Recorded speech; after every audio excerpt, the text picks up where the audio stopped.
अस्सलाम वालेकुम, मैं हूं ज़ियाफ़त अहमद अवान और मैं इस वक्त जापान में हूं। और आज मेरी वीडियो पूरी देखिए क्योंकि आज बहुत ही इंफॉर्मेटिव वीडियो बना रहा हूं मैं जापान के वीज़े के ऊपर ना। क्योंकि पाकिस्तान से जापान जो है ना वो अपना विज़िट वीज़ा ओपन करने वाला है। ये पिछले मेरे ख्याल में कोई 7-8 महीने से ना इन्होंने बंद किया हुआ था पाकिस्तानियों को, जो है ना वो उधर पाकिस्तान में इस्लामाबाद से विज़िट वीज़ा नहीं दे रहे थे, सिर्फ इनविटेशन पे वीज़ा दे रहे थे या फिर बिज़नेस वीज़ा। ये 2 वीज़े थे, वही वीज़े दे रहे थे। और फिर उन्होंने कोई मसला बन गया था क्योंकि लोग इधर वीज़े के ऊपर आके ना तो वापस नहीं जा रहे थे, तो इन्होंने ना पाकिस्तान का विज़िट वीज़ा बंद किया हुआ था। और अब मैंने सुना है कि 1 अप्रैल से ना जो है ना ये पाकिस्तान से विज़िट वीज़ा सर्विस शुरू कर रहे हैं। लेकिन अभी पाकिस्तान में जो एजेंट लोग हैं ना उनके लूटने का टाइम हुआ चाहता है। कोई भी आपको सीधी बात नहीं बताएगा, ठीक है ना। जब भी कोई ऐसा काम होता है, और पाकिस्तान में जो बैठे हैं ना लोग, ये माफिया है, ये माफिया पाकिस्तान में काम करता है। और इन्होंने लूटने के अलावा आपको कुछ नहीं करना, ठीक है ना। ये आपको सीधी बात कोई भी नहीं बताएगा। हर बंदा यही चाहेगा कि आप मेरे पास आएँ, मैं फ़ाइल बना के देता हूँ आपको जापान के लिए, मुझे इतने पैसे दो, मुझे इतने पैसे दो। फिर उसके बाद क्या है, उसके बाद लोग क्या करते हैं, जी मुझे 20 लाख दो, मुझे 30 लाख दो। जहाँ पे ये क्या करते हैं, जहाँ पे बंदा फंस जाए, ये फंसाने की कोशिश करते हैं कि मुझे 20 लाख दे दो, मुझे 30 लाख दे दे, तो मैं आपको जापान का वीज़ा लेके देता हूँ। ये कोई आपको रोटी नहीं घर में प्लेट में रख के दे रहे कि ये ले जी, ये जापान का वीज़ा है। इतना आसान भी नहीं है और इतना मुश्किल भी नहीं है जापान का वीज़ा लेना ना।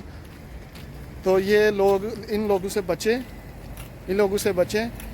और आप खुद अप्लाई करके खुद आप जापान का वीज़ा ले सकते हैं और इधर आ सकते हैं, ठीक है ना।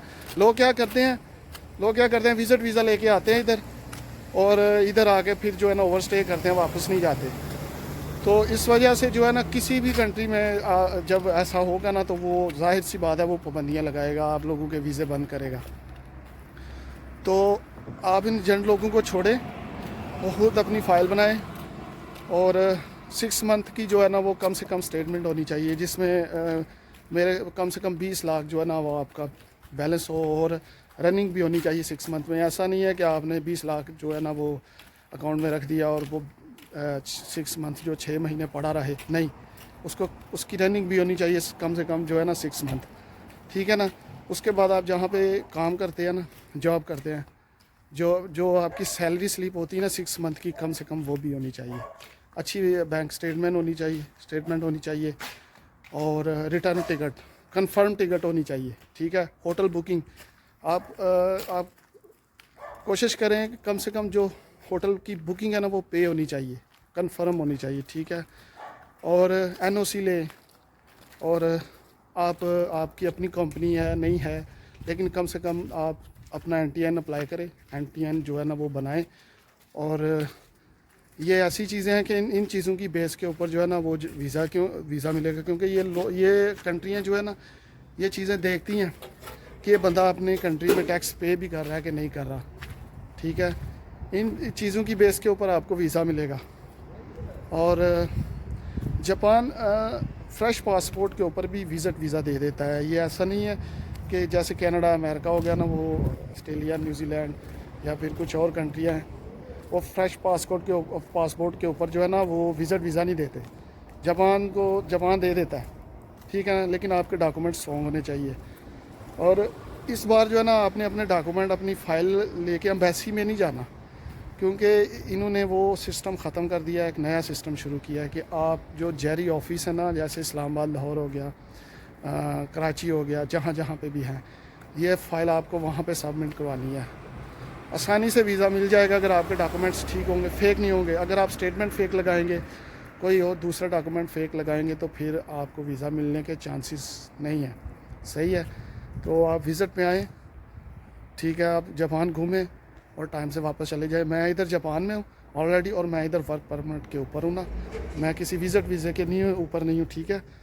और बहुत अच्छा कंट्री है, बहुत पीसफुल कंट्री है जापान जो है ना, बहुत सुकून है इधर। कोई लूटने वूटने का कोई ऐसा सिस्टम नहीं। आप रात को 2 बजे भी बाहर निकल जाएं, घूमें, कोई किसी को किसी किस्म का मसला नहीं होगा।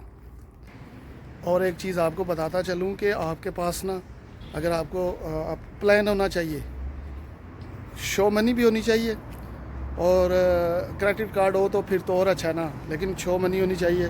और कोशिश करें कि डॉलरों में हो शो मनी, जो यूएस डॉलर है।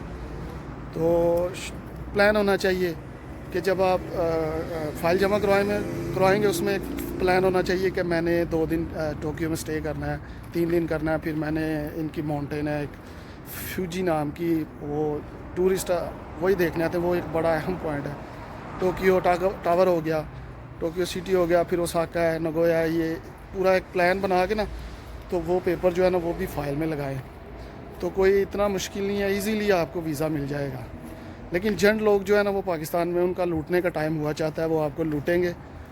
और हम पाकिस्तानी ऐसे लोग हैं कि क्या सोचते हैं जी, हमें बाहर भेज दो, हमें किसी भी तरह बाहर भेज दो, हमसे पैसे ले लो। मैंने देखा है, खुदा की कसम, मैं किसी दिन जो है ना किसी बंदे का इंटरव्यू करूंगा जो इधर ना विज़िट के ऊपर आया और साइलम अप्लाई करके इधर रह रहे हैं, उनके लिए क्या मुश्किलात हैं,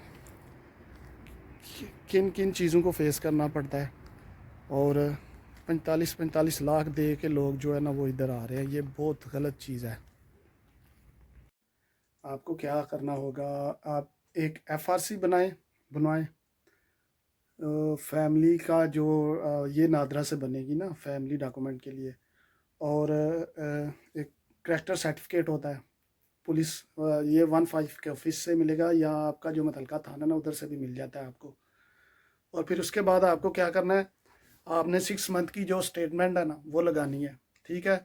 और 6 मंथ की स्टेटमेंट जो आपकी रनिंग में होनी चाहिए, ऐसा नहीं होना चाहिए कि स्टैंड बैलेंस है 6 मंथ से और आपने आपका अपना अकाउंट यूज़ नहीं किया, उसमें पैसे पड़े हैं बस, नहीं, ठीक है। और टिकट होनी चाहिए, कंफर्म टिकट होनी चाहिए, रिटर्न होनी चाहिए, ठीक है। उसके बाद होटल बुकिंग होनी चाहिए, होटल बुकिंग के बाद आपने जो है ना वो प्लान होना चाहिए आपके पास, ठीक है। उसके बाद एनटीआर नंबर होना चाहिए। ये चीज़ें हैं जिनकी बेस के ऊपर आपको ना जो है ना वो वीज़ा मिलेगा, जापान का वीज़ा, ठीक है।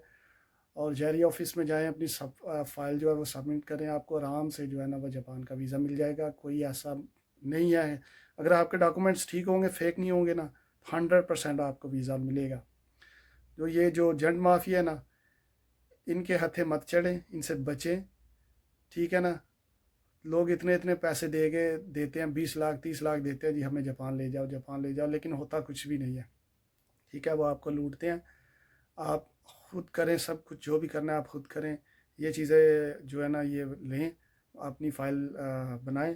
फ़ाइल के भी पैसे लेते हैं, फ़ाइल बनाने के भी वो इतने इतने ज़्यादा पैसे लेते हैं, ठीक है। तो आप जाएं, जारी ऑफिस जाएं, अपनी फ़ाइल सबमिट करें, और इंशाल्लाह आपको वीज़ा 100% मिल जाएगा। तो आगे मैं आपको जो है ना अगली जो वीडियो बनाऊंगा, वो जो इधर लोग विज़िट के ऊपर आगे साइलम अप्लाई करते हैं और इधर फंस जाते हैं, मैं किसी खुद से नहीं बनाऊंगा। जो साइलम के ऊपर बंदा कोई फंसा हुआ है ना, मैं किसी का इंटरव्यू करूंगा तो वो आपको दिखाऊंगा कि इधर साइलम के ऊपर आके कितनी मुश्किलें हैं, कितनी प्रॉब्लम्स हैं। तो मेरे चैनल को सब्सक्राइब कीजिएगा, लाइक कीजिएगा, ओके। और मज़ीद कुछ आपको कुछ मुझसे पूछना हो तो आप मुझे कमेंट में बोल सकते हैं, मैं आपको रिप्लाई दूंगा। ओके, अल्लाह हाफिज़।